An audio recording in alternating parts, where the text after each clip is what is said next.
தசரா படத்தை டைரக்ட் பண்ண ஸ்ரீகாந்த் ஓடலா டைரக்ஷனில் நானி நடிச்சிருக்க படம் தான் தி பேரடைஸ். இந்த படத்துக்கு அனிருத் மியூசிக் பண்ணியிருக்காரு. பேரடைஸ் படத்தோட கிளிம்ஸ் வீடியோ ரிலீஸ் பண்ணியிருந்தாங்க. கிளிம்ஸ் வீடியோ பார்க்கறதுக்கு சாட்டிஸ்ஃபைடாக இருந்துச்சு. மூக்குத்தி ரெட்டை பண்ணி ஜடா அப்படின்னு சொல்லிட்டு பயங்கரமாக இருக்காங்க நானி. கிளிம்ஸ் வீடியோட லிங்க் நான் டிஸ்கிரிப்ஷனில் தரேன். அஜித்தோட 64வது படத்தை தனுஷ் டைரக்ட் பண்ண போகிறதா ஒரு நியூஸ் வெளியாயிட்டு இருக்கு. அது எந்த வகையில் உண்மை அப்படின்னு தெரியல. இந்த படத்தோட ஷூட்டிங் செப்டம்பர் அல்லது அக்டோபர் ஸ்டார்ட் பண்ண போறாங்களாம். இது தனுஷ் டைரக்ட் பண்ற 4வது படம் அப்படிங்கிறது குறிப்பிடத்தக்கது. இந்த படத்தை தயாரிக்கிறது அப்படின்னு பார்த்தீங்கன்னா தனுஷோட ஒன்றரை நிறுவனம் தான் தயாரிக்க போறாங்களாம். அனிருத் இந்த படத்துக்கு மியூசிக் பண்ண போறாராம். எந்த அளவுக்கு இந்த நியூஸ் உண்மைன்னு தெரியல. அஃபீஷியலாக நியூஸ் வர வரைக்கும் இது ஒரு ரூமர் தான். ஏப்ரல் 10 அஜித்தோட குட் பேட் அக்லி படம் ரிலீஸ் ஆக போகுது. ஆனால் அதே டேட்ல தான் தனுஷோட இட்லி கடை படமும் ரிலீஸ் ஆகிறதா இருந்துச்சு. இப்போ இட்லி கடை படத்தோட ரிலீஸ் தேதியை போஸ்ட்போன் பண்ணியிருக்கிறதா அனௌன்ஸ் பண்ணியிருக்காங்க. இதுக்கு காரணம் படத்தோட ஷூட்டிங் இன்னும் முடியாத காரணம் அப்படின்னு சொல்லியிருக்காங்க. படத்தோட நியூ ரிலீஸ் டேட் கிடைச்சதும் நான் சேனல் அப்டேட் பண்றேன். ஜிவி பிரகாஷோட கிங்ஸ்டன் படத்தோட டீசர் இப்போ ரீசெண்டாக ரிலீஸ் பண்ணியிருந்தாங்க.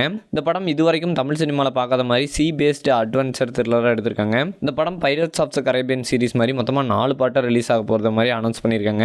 கூலி படத்தோட டீசர் எப்போ ரிலீஸ் ஆக போகுது அப்படிங்கிற மாதிரியான அப்டேட் கிடைச்சிருக்கு. டீசர் வர மார்ச் 14 ரிலீஸ் ஆக போதும். STR 49 படத்தில் சிம்பு கூட முக்கியமான கதாபாத்திரத்தில் சந்தானம் நடிக்கிற மாதிரி நியூஸ் வெளியிட்டு இருக்கு. பார்க்கிங் படத்தை டைரக்ட் பண்ண ராம்குமார் டைரக்ஷனில் சிம்பு நடிக்க போகிற படம் தான் STR 49. இந்த படத்தில் ஹீரோவை மட்டுமே நடிச்சிட்டு இருக்க சந்தானம் ஒரு முக்கியமான கதாபாத்திரத்தில் நடிக்கிற மாதிரி நியூஸ் வெளியிட்டு இருக்கு. பாபு விஜய் அப்படிங்கிறவருடைய டைரக்ஷனில் ஜெய் புதுசாக ஒரு படத்தில் நடிக்க கமிட் ஆயிருக்காராம். இந்த படத்தோட பூஜை அப்படின்னு பார்த்தீங்கன்னா நேற்று நடந்திருக்கு. ஹீரோயினா மீனாட்சி கோவிந்தராஜன் அப்படிங்கிறவங்க நடிக்கிறாங்களாம். சுந்தர்சியும் வடிவேலும் சேர்ந்து நடிச்சிருக்கு. கேங்கர்ஸ் படத்தோட ரிலீஸ் டேட் பத்தின அப்டேட் கிடைச்சிருக்கு. சுந்தர்சி டைரக்ஷன்ல உருவாயிருக்க காமெடி படம் தான் கேங்கர்ஸ். இந்த படம் ஏப்ரல் 24 ரிலீஸ் ஆகும் அப்படின்னு சொல்லிட்டு அஃபீஷியலா போஸ்ட் ஒன்று வெளியிட்டு அனௌன்ஸ் பண்ணியிருக்காங்க. சூர்யா RJ பாலாஜி டைரக்ஷன்ல நடிச்சிட்டு இருக்க படம் தான் சூர்யா 45. இந்த படத்தில் ஹீரோயினா த்ரிஷா நடிக்கிறாங்க. இந்த படத்தோட ஷூட்டிங் இப்போ பயங்கர மும்முரமா போயிட்டு இருக்கு. இந்த படத்தை தீபாவளிக்கு ரிலீஸ் பண்ண பிளான் பண்ணிட்டு இருக்காங்களாம் படக்குழு.